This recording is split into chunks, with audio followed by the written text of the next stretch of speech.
Oi, gente! Espero que esteja todo mundo bem. Eu sou a professora Juliana Normando e hoje a gente vai continuar falando um pouquinho de história. A gente já fez um vídeo anterior sobre isso, daí hoje a gente vai avançar um pouquinho. Eu, vocês e a Cinderela Fofolete. Lembrem-se dela. Olhem para a Cinderela Fofolete e pensem, é para estudar, é para estudar, é para estudar. Por quê? Nenhum dos vídeos aqui tem como objetivo ser exaustivo, sabe? Eu quero que vocês busquem outras informações, se deliciem com esses conteúdos, porque de fato são delicinhas. Então, hoje a gente vai falar de história da publicidade.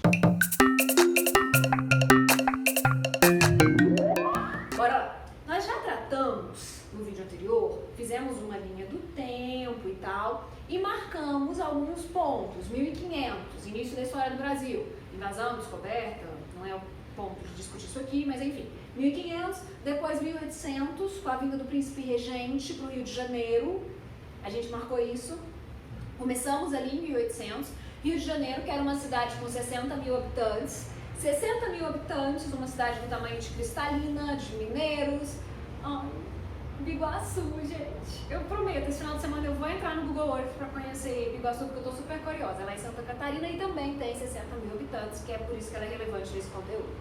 Enfim, hoje a gente vai estudar 30 e 40, 1930 e 1940. Ai, um negócio. Os meus meninos erram demais. Década de 20. Se você coloca isso numa prova, por exemplo, você está falando de 2020, porque é a década de 20 do século que a gente está. Quando você falar assim, na década de 30, é 2030, a gente não chegou lá ainda. Então, toda vez que a gente for falar do passado, coloque em 1930, 1940, ok? Ok, fecha parênteses. Então, vamos lá. Hoje a gente fica em 30 e 40 do século passado, e aí a gente vai falar do rádio, ok? Bem, a gente já viu no vídeo anterior os anúncios nos jornais, os classificados, que eram os OLX da época, em que o comércio era quem quiser comprar uma coisa, por favor, procurar outra pessoa lá e tal. A linguagem ela era bem rebuscada, bem típica da época. Quem fazia os anúncios eram os escritores, os poetas, porque não tinha boleto, mas tinha despesa e a publicidade ajudava nesse tipo de financiamento. Já vimos lá no vídeo anterior que os anúncios de jornal desse início lá no Rio de Janeiro eram anúncios de classificados, tipo OLX. A diferença é que tinha que ir lá anunciar. Então a gente tinha anúncio de imóveis, anúncios de tecidos, a gente tinha anúncio de cultura, ensino de francês, ensino de cultura geral e tal. Produtos que a gente já falou, inclusive pessoas, era época de escravidão, e aí a gente falou, foi pano e tal, enfim. E a questão da industrialização, que começa aí bem primitiva, e o amadurecimento do mercado. Isto dito, vamos continuar com a linha do tempo e vamos continuar trabalhando com mercado, público-alvo, tecnologia. São sobre esses eixos que a gente estuda história. Eu acho mais fácil. Então, mercado, a gente vai analisar oferta, demanda, novos produtos, de repente até serviços, como está amadurecendo esse mercado, por quê? Quanto mais oferta, mais você precisa estimular a vontade das pessoas de consumir tais produtos. Então isso é muito importante e aí a publicidade tem mais espaço. A publicidade ensinando esses produtos, como usar e tal, como ser, como fazer, enfim, muita coisa. Público-alvo são as pessoas. Então a gente tem que entender as pessoas, porque são para pessoas que a gente constrói as mensagens, e aí entendendo as pessoas a gente entende os movimentos sociais, os papéis dessas pessoas na sociedade. Isso é fundamental até para adequar a linguagem, construir valores. Lembra, publicidade espelha a sociedade, publicidade espelha a sociedade e a sociedade tenta também refletir o que a publicidade mostra. Bem, e tecnologia? Por quê? Tecnologia muda tudo.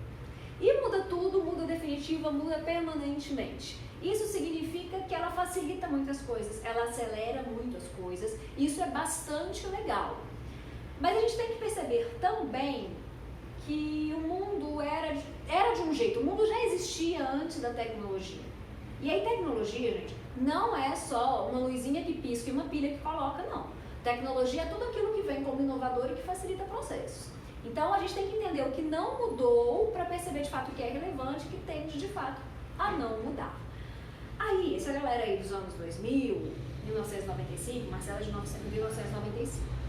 Uma coisa muito importante, várias temporadas vieram antes de vocês, então muita coisa já estava acontecendo no mundo até que vocês chegaram. Então é importante entender como são essas coisas marcando nessa linha do tempo. Vamos lá? Marcamos 1500, início da história do Brasil, marcando 1800, vinda do príncipe regente, estamos agora em 1930. Estão acompanhando de boa? Vamos lá.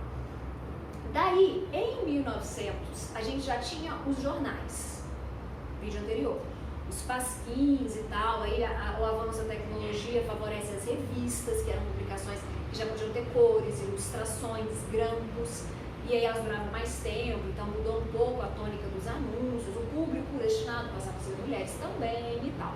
1920, que é onde a gente terminou no vídeo passado no Jeca Tatu, personagem do Monteiro Lobato, escritor da Emília e muito famoso, muito maravilhoso das nossas infâncias, que criou um personagem para Biotônico Fontoura, indústria farmacêutica. Chegamos em 1930, marca na sua linha do tempo. Vindos da crise de 29, craque da Bolsa de Nova York. História é cíclica. E aí a gente tem que estudar a história para perceber o que ela nos ensina para a gente não errar de novo. Então, lá em 29, a gente teve uma crise semelhante à que foi a de 2008, que talvez vocês tenham mais notícia. Algo que aconteceu no exterior e que reverberou aqui. Então, em 2008 a gente teve problema com dólar, a gente teve problema no comércio e tal. Então, o craque de 29, ele deu uma desacelerada em tudo, porque foi o caos. Tipo crise mesmo, igual a gente está agora. Aí teve a Revolução de 32, e aí é muito importante a gente estudar a Revolução de 32, vai rolar uma pausa para explicar um pouquinho dessas coisas, porque foi a Revolução em que Getúlio Vargas assumiu. E aí ele pôs fim à República Velha, ele fechou o Congresso, ele impediu que os governadores tomassem posse, continuassem, ele depôs os governadores, ele decepcionou geral a galera que acreditava no fim da corrupção, no melhoria do Brasil, essas coisas assim, sabe? E tudo ia melhorar magicamente. Então, não rolou. Ele começou a governar por decreto, diminuir a autonomia dos estados, aí as tropas do governo começaram a matar muito inocente, aí a população foi ficando meio desapontada, meio não tá tudo bem. Em 37, Vargas fecha o Congresso e fica ditador até 45, quando acaba a guerra e quando ele é deposto por militares. Por que é importante pensar nisso? Porque decisões políticas impactam mercados. Isso é fundamental. E mais do que isso, claro, certos absurdos que já aconteceram, pelo amorzinho de Deus, a gente não pode deixar que aconteça novamente, não é mesmo? Então, pimpolhos, por favor, prestem atenção na história. Prestem atenção nas coisas que estão acontecendo. Vamos voltar para os nossos eixos. Mercado, público-alvo, tecnologia. Tá. Então, a gente era crise, mas também era fase de industrialização. Ford, Volkswagen, Valita, Philips, eletrodomésticos, carros, tudo isso estava rolando bastante. Esse amadurecimento trouxe para o Brasil agências internacionais, como a JWT, Air & Sun, a Eclética já estava aqui no Brasil, já estava consolidada e tal. As mensagens, elas estavam mais bem elaboradas, mas assim, para a época. Tipo assim, fechadura na fonte, a fechadura que fecha e dura. E isso fazia sucesso. A tecnologia avançou e permitiu a comunicação por ondas, rádio. E esse rádio mudou, tudo mudou definitivamente, mudou a noção de espaço. Roquete Pinto, Rádio Sociedade do Rio, são nomes que vocês têm que lembrar, têm que se associar. Não é pra zoar com o nome do Roquete Pinto, não é pra zoar. Bem, então a gente tem várias rádios. Rádio Sociedade, depois virou a Rádio Ministério da Cultura. E tem um negócio que eu preciso contar pra vocês. Quando vinha uma tecnologia assim, as pessoas acreditavam que ia mudar tudo e ia ser muito, muito, muito melhor. Então, quando a rádio chegou, acreditava-se na educomunicação, assim, que as pessoas seriam alfabetizadas pelo rádio. Quando a TV chegou, as pessoas acreditavam que não haveria mais analfabetos no Brasil, porque a televisão alfabetizaria a população. Tem tipo estudos publicados com isso. Quando a internet chegou, as pessoas acreditavam que a democracia seria fortalecida, que haveria mais profundidade no debate, que as pessoas seriam mais maduras. Então, não foi bem assim. Nem com rádio, nem com TV, nem com a internet. Infelizmente. Bem, A gente teve a rádios em São Paulo, no Rio, Recife, a gente teve a Rádio Philips, que depois virou a Rádio Nacional, a Rádio Clube, que depois virou a Rádio Mundial. E o rádio, o que ele fazia? Ele aproximava as distâncias, ele dava notícia de lugares muito, muito distantes, tipo Rio de Janeiro, chegava notícia aqui em Goiás. E era muito curioso. O rádio, gente, era uma caixa, mesmo caixa, que as pessoas ligavam tal, chegavam as ondas, recebia, e as pessoas sentavam para assistir o rádio. Procure na internet, tem muita imagem assim. As famílias se reuniam para assistir o rádio. E o que passava nesse rádio? Mas era só som, viu? Não tinha imagem. Notícia, música, crônica, porque era a linguagem da época, digamos assim, era o que se tinha de entretenimento. E, claro, publicidade, porque não tinha boleto, mas tinha despesa. E a publicidade financia tudo isso. Então, já na década de 30, a gente tem os spots, que são anúncios para o rádio. A gente tem os jingles, que são as musiquinhas para rádio. A gente tem os programas associados às marcas, tipo Sermões Dominicais Ford, Gincana, que bom, programa Gessi, que é Gessi Lever, e um monte de outros, Repórter Esso, marcas atreladas a conteúdos. O programa do Cazé, ele é considerado o inventor da cultura de entretenimento na indústria de massa e, sim, ele é o avô da Regina Casé. Oh, sério, se vocês não souberem quem é a Regina Casé, dá um Google, porque esses dias a aluna minha, a Bárbara, falou que não sabia quem era Glorinha Calil. Aí agora, recente, essa semana passada, o pessoal não sabe quem é Fernando Torquato. Eu fico um pouco, assim, assustada, mas enfim. Procurem Regina Casé e depois procurem quem foi o pai e quem foi o avô. Vocês vão chegar nesse programa do Casé. O que anunciava-se nessa época? Produtos da indústria farmacêutica, sim, continuava. Bayer, Melhoral, Eno, magnésia bisurada. Gente, meu pai vivia com blister de magnésia bisurada, que é um negócio prazia. Cervejas, loterias, cigarros. Cigarros movimentaram muito o mercado publicitário por muito tempo. Pasta de dente também, tinha muita verba publicitária, pasta de dente, Colgate, Colino, Sorriso, hoje, né? Hoje é Sorriso, era Colino antes. Chevrolet, Ford, Goodyear, Pirelli, Texaco, que era uma marca de postos, que eu não sei se vocês conhecem, Esso, que também era uma marca de postos, não sei se vocês conhecem. Enfim, vários dos anunciantes, Gillette, Coca-Cola, Leite Moça, um monte, gente, enfim. Chegamos na década de 40, caminhando já pro fim do vídeo, que a Marcela, linda, falou que não era pra falar muito hoje. Não sei se tá funcionando. E aí o mercado, final dos anos 40, início dos anos 40 lá, já estava se normalizando, a guerra chega ao fim em 45. E aí chegaram novos equipamentos gráficos, a indústria gráfica realmente foi dando um up.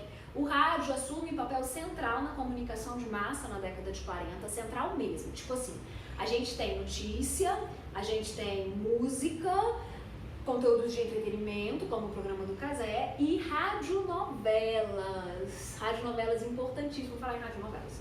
Minha bisavó é de 1917. E aí, ela era completamente apaixonada, embora o vocalista não pudesse saber, por um desses artistas da radionovela, que tinha uma voz muito imponente, muito sedutor e tal. E aí, a gente vai ver no próximo vídeo que a TV vem espelhando-se no rádio, inclusive os funcionários do rádio que migram para a TV. E aí, quando rolou essa ruptura, que eu vejo falar no próximo vídeo, minha bisavó ficou das mais tristes. Porque essa pessoa por quem ela era apaixonada, que tinha uma linda voz, na hora que ela foi ver, não rolou, sabe? Ele era muito, muito, muito, muito feio.